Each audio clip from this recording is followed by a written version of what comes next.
Pinanindigan po ni Senate President Chis Escudero na meron ng ruling ang Supreme Court tungkol sa executive privilege na hindi dapat tinatalakay sa Senado.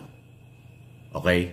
So ito ay paliwanag ni Escudero matapos nga po na ipinagpatuloy nitong ilang senador na pinamunuan ni Amy Marcos ang hearing ng Committee on Foreign Relations at iniimbitahan pa rin ang Executive Department. Sa kabila, nang sumulat na po ang Executive Department through Executive Secretary Bersamin na hindi na sila makakadalo at hindi na dadalo ang mga Cabinet Secretary kasi nga nasagot na at saka meron na ngang tinatawag na Executive Privilege.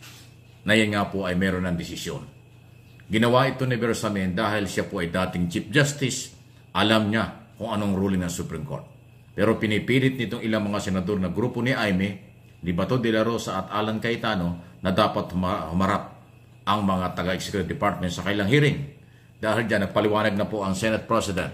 Pakinggan po ninyo ang sinasabi ni Senate President Escudero tungkol dito sa isong ito. Pati yung kanyang pinirmahang supena ay hindi pinatuloy. Pinarepair muna niya. Ipinakonsulta muna niya sa legal department kasi nga ho, meron ng ruling ang Korte Suprema. Pakinggan po natin.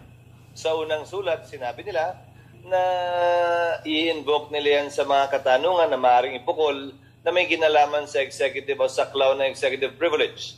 Yung pangatlong sulat na sa akin lamang address nung nakaraang Lunes, in-invoke nila yung executive privilege na kaugnay ng pag-attend ng hearing.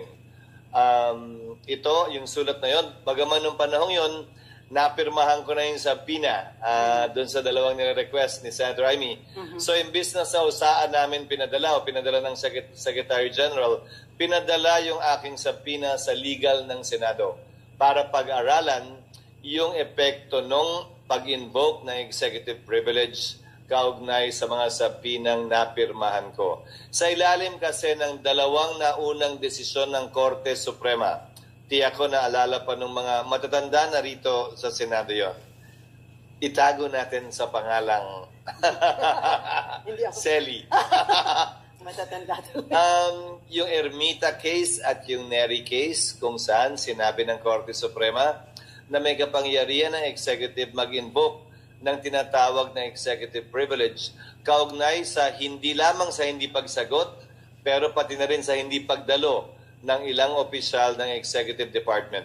Ang huling gusto kong mangyari, sa gitna at sa kabila ng napakarami ng kaguluhan sa ating bansa, ay dagdagan pa ito sa pamamagitan ng isang constitutional crisis kaugnay ng subpoena sa kabilang banda at invocation ng executive privilege sa kabilang banda. Kaya minabuti ko, bagaman abogado ko, na-refer ito sa aming legal department para sa karampatang rekomendasyon. Ayan, Pero about yung sub-judice rule. So, malinaw po yan. Okay? Kasi nga pagka po lumala yung sigalot o hindi pagkakaunawaan dahil sa investigasyon na yan ng grupo ni Amy Marcos at ng Malacanang, ang taong bayan pa rin ang maapektuhan. Okay? Ito kasi ang mahirap eh. Pagdating sa mga hearing, ang sisipag ng ating mga senador. Pero pagdating doon sa trial na hinihintay ng taong bayan tungkol doon sa impeachment ni Sara Duterte, ayaw nilang magtrabaho.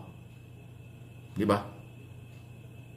Pero pagka hearing na gusto nilang ipagtanggol si Duterte, ginagawa na. Pumapasok sila at nagtatrabaho.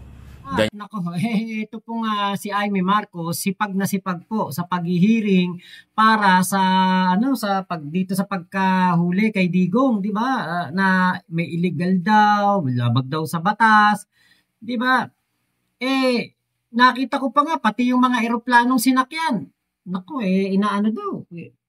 Pinag-uusapan pa nila. Hindi kasi ako hindi ako nanood ng hearing na yan ni Amy Marcos. Wala akong ka-interest na manood dahil po alam ko namang walang kwenta at ito'y lutong Macau. Ngayon, meron po siyang sinabi din sa isang sa kanyang closing remarks na kumbaga parang sabi ko, etong si Amy yata parang pasok na to sa fake news eh. Para maibalik kahit convicted na yan, criminal na yan, nagsiserve na ng sentence, talagang ginagawa natin ang lahat para maiuwi.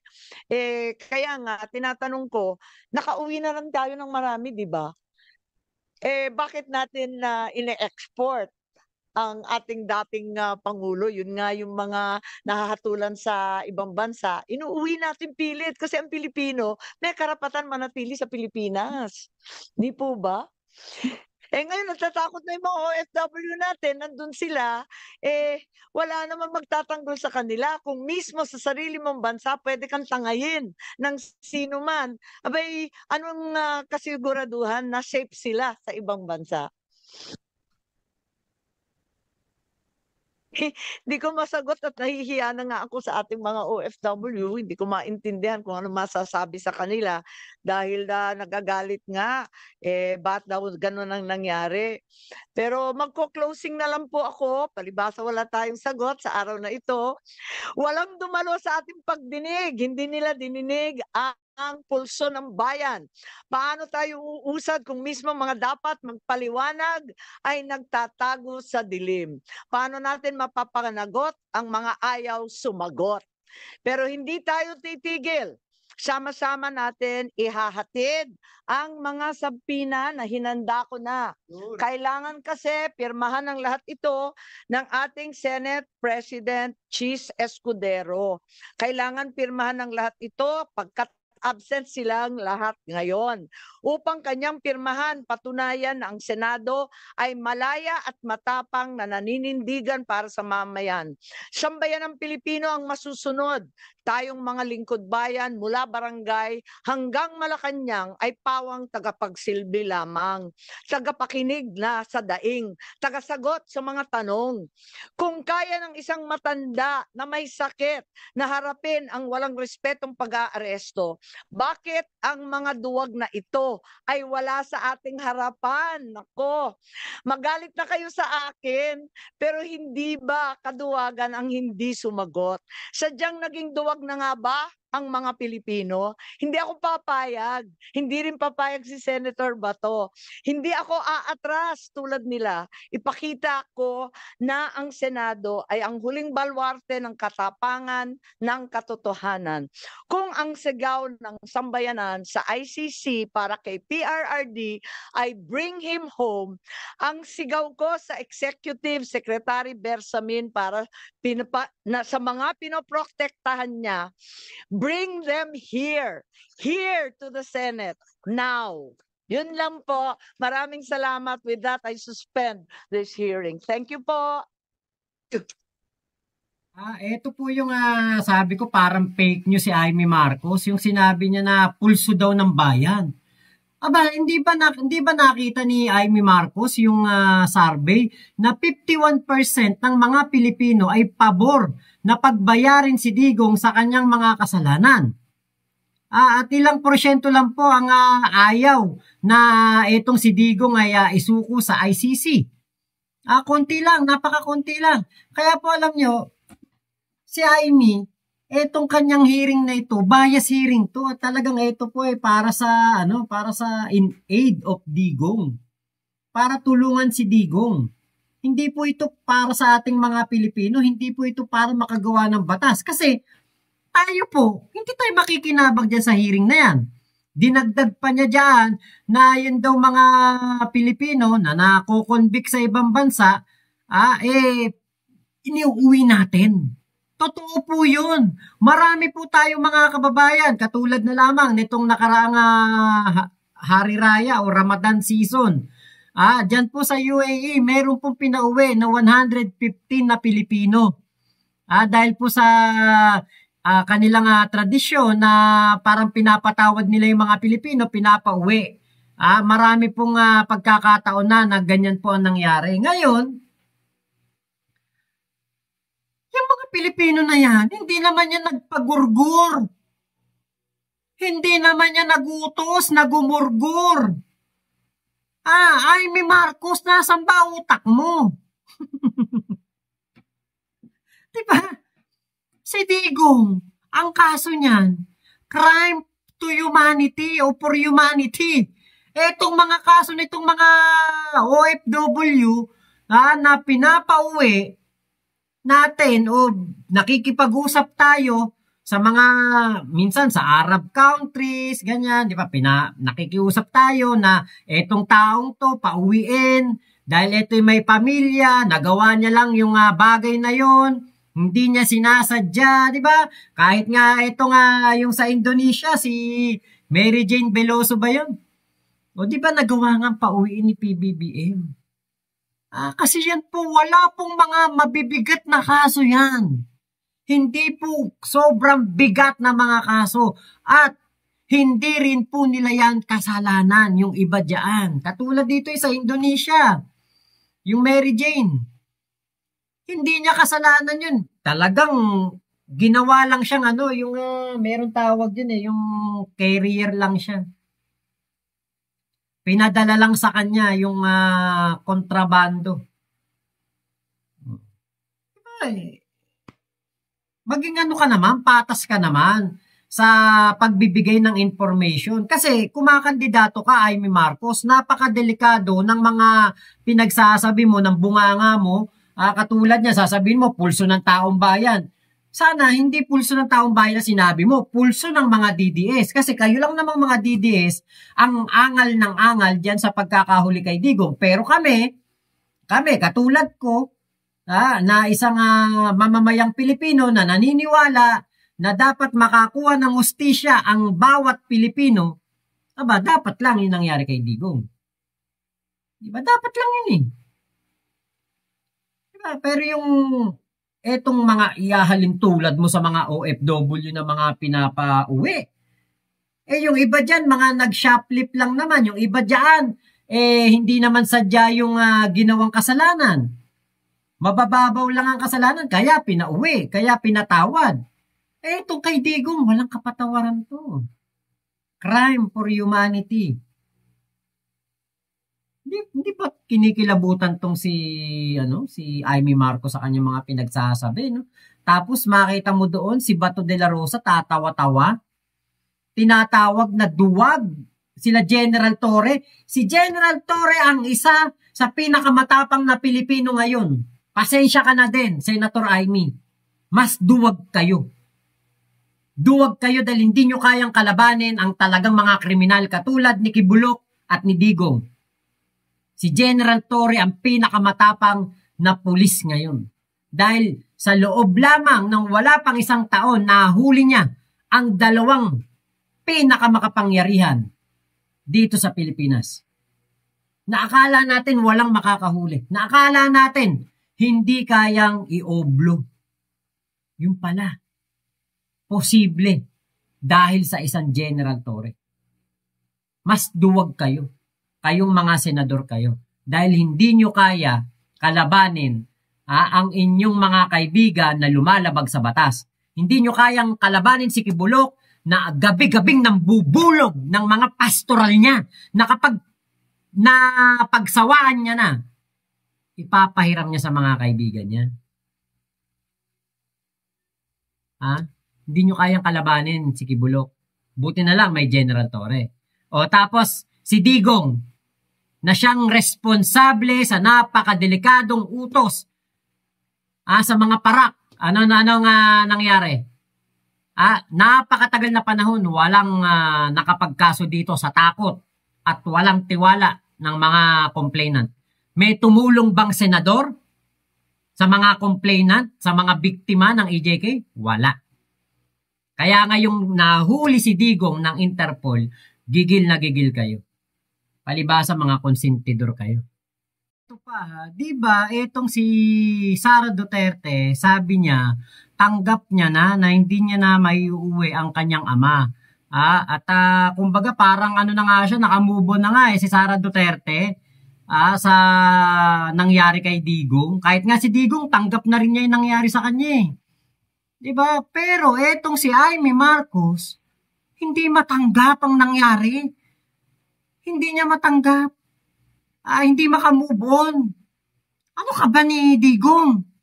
Yung mga asawa, tanggap na. Ikaw hindi mo pa matanggap. Ano ka ba ni Digong? Ganyan na po ang sistema ng politika sa atin at ng ating mga senador. Kaya again, marami na pong ulit at hindi ako magsasawa. Marami na hong nakikita tayong hindi na magandang nangyayari.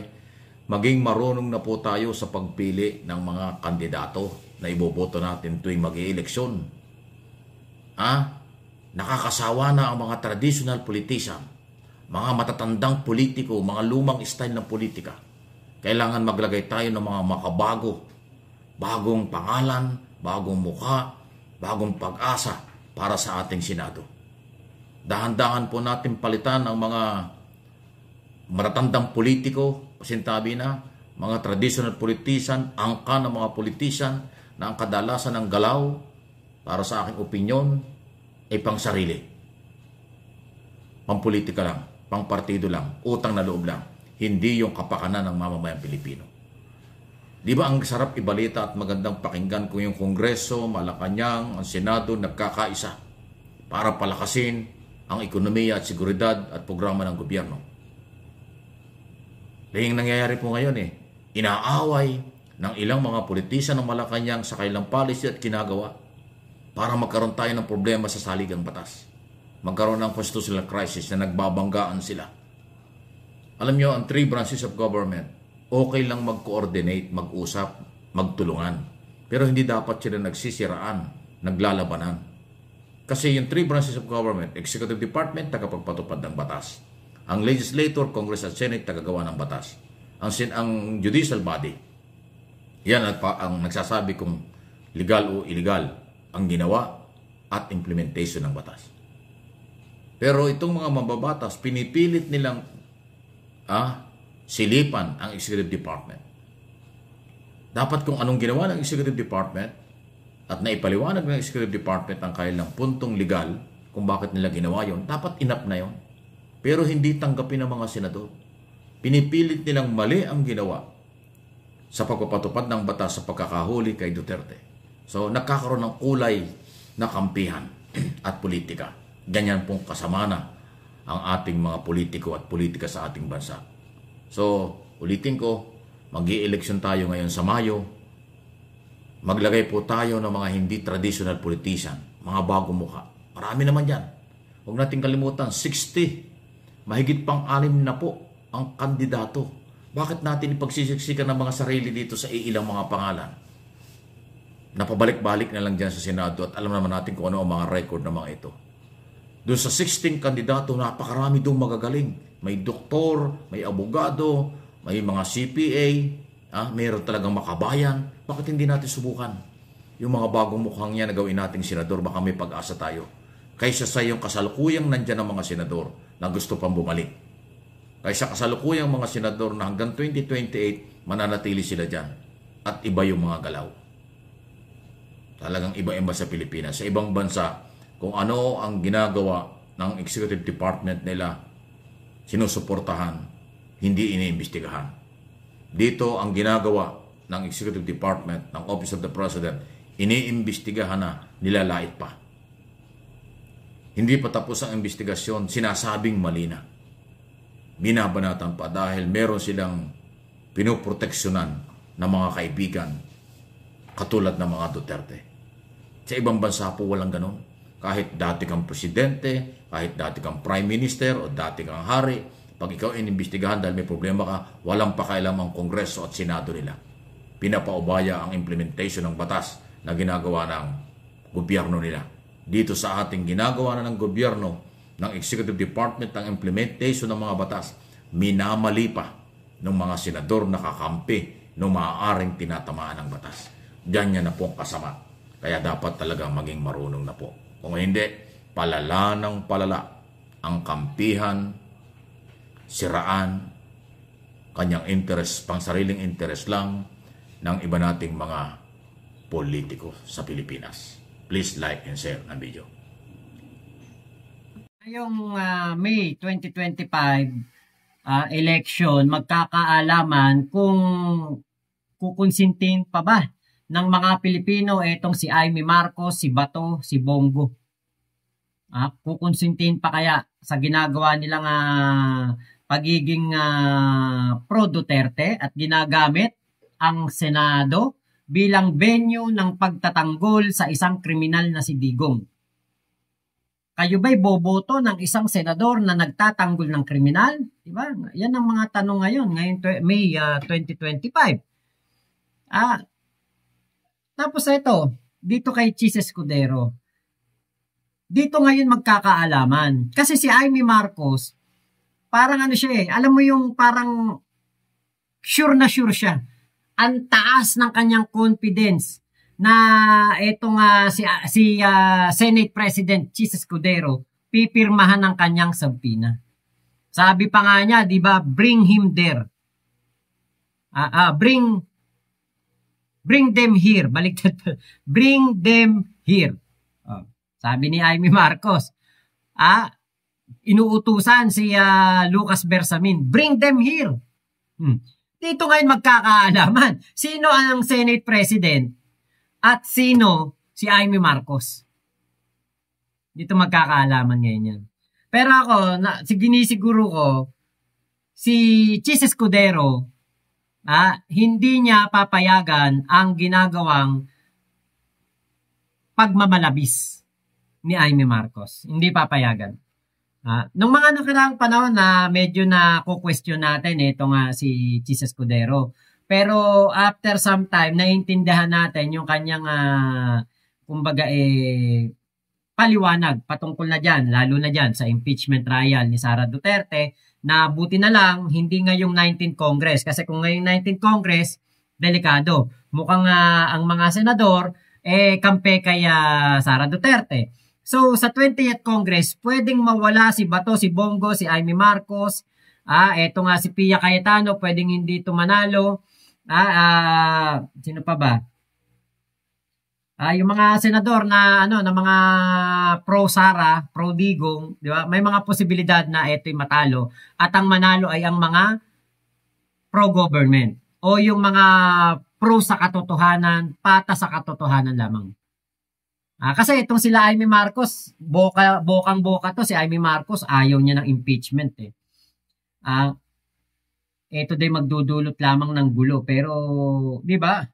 Ninanakawan ka na, ayaw mo pa na maimbestigahan yung taong nagnanakaw, di ba? Anong klase yan? Kaipokritahan yan.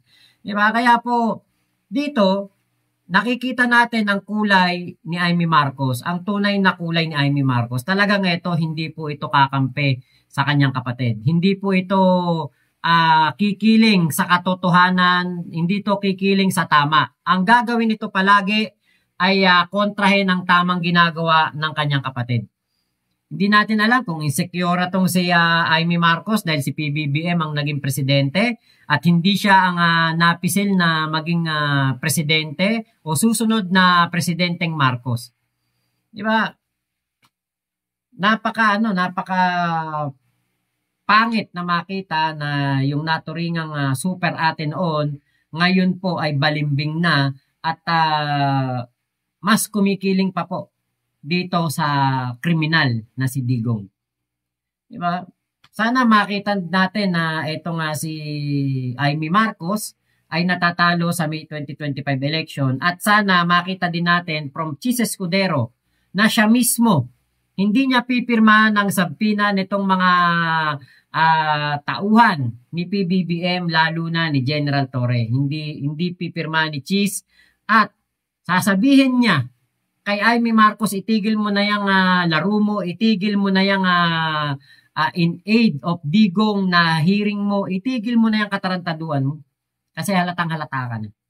Sana masabi yan ni Chis Escudero dito kay Amy Marcos. Kasi sumusobra na si Amy. No? Yabang, nakita niyo yung kanyang video, kala mo kung sino. Diba? Kung makapagsalita, kala mo hindi duwag.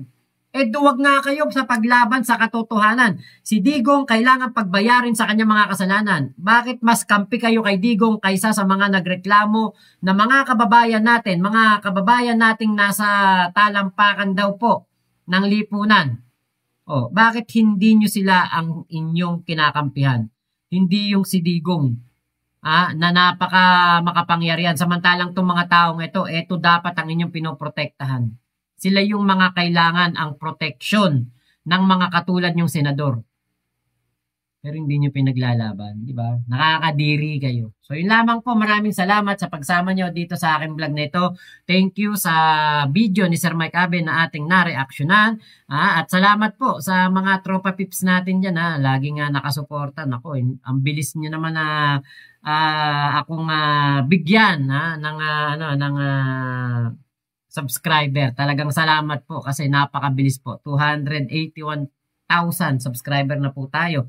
Parang kailan lang may bumati sa akin ng 275 ako Tapos pagkita ko kanina 281. Salamat po sa inyong mainit na pagtanggap sa aking mga vlog. Ingat po kayo, Mama Chup Chup. Love you. God bless us all. God bless us all. Pilipinas. God first. Ayan. Kuya Sole, shout out. At kay Kuya Ricky, kay Yaban. Ayan, shoutout po at sa ating mga tropa pips dyan sa Santa Maria, Boss Ryan, Mami Mameng at Daddy Emil. Ayan, shoutout po. Ay, teka, shoutout natin yung meron nagpapa-shoutout sa meron din nagpapa-shoutout sa atin dito sa YouTube. Ayan, Soledad Bolosan, Romeo Simbi. Ayan, shoutout po sa inyo Angelita Abas, Thomas Bautista, Maria Jane Alvarez. Ayan, hello po. Rosie Siringan. Ayan, hello po. Si Tommy Bautista, suki natin yan. Rolando Pababer. Ayan, Madel Aguilar. Ayan, hello po. Shoutout po sa inyo My best singer server 7219 El Mary Garcia. Ayan, hello po. Erlinda Cox. Hello po sa inyo Okay, sino pa ba? Jane Tadipa Tumabaga. Evelyn Boyo. Eliano Alipaw. Ayan, hello po sa inyo Maya Cabrera. Purificación Hernandez. Ayan, hello po. Ria Manampan at Bienvenido Gordobes. Ay, shoutout pala kay Kuya Alan. Kuya Alan, shoutout sa'yo. Alan Lambert Zaus. At kay Nanay Elvira David. Ayan, hello po. Kaya sa mga tropa pips natin sa Hong Kong. Ayan, shoutout po. Kila Ate Suset, Ate Monet, Ate Gina Inglet. Ayan, hello po. Shoutout po sa inyo. Bye-bye.